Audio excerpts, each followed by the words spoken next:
বাংলাদেশ ক্রিকেটে আবারও নতুন করে বিতর্কের ঝড় উঠেছে। জাতীয় দলের পেসার মোস্তাফিজুর রহমানকে ঘিরে সামনে এসেছে বেশ কিছু বিস্ফোরক মন্তব্য, যা নিয়ে ইতিমধ্যে সরগম ক্রিকেট অঙ্গনে।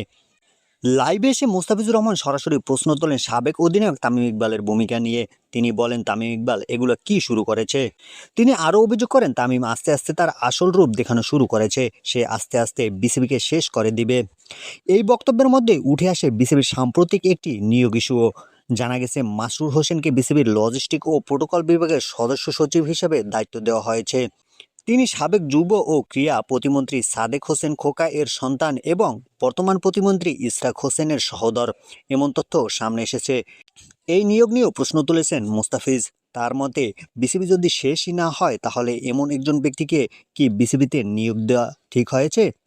এইসব মন্তব্য প্রকাশের পর থেকে সামাজিক যোগাযোগ মাধ্যমে শুরু হয়েছে ব্যাপক আলোচনা ও সমালোচনা। ভক্তদের একাংশ বিষয়টি নিয়ে উদ্বেগ প্রকাশ করেছে, আবার অনেকে পুরো পরিস্থিতির স্বচ্ছ ব্যাখ্যা দাবি করেছেন। তবে এখনও পর্যন্ত বাংলাদেশ ক্রিকেট বোর্ড বা সংশ্লিষ্ট কোনো পক্ষ থেকে এই বিষয়ে আনুষ্ঠানিক কোনো প্রতিক্রিয়া পাওয়া যায়নি।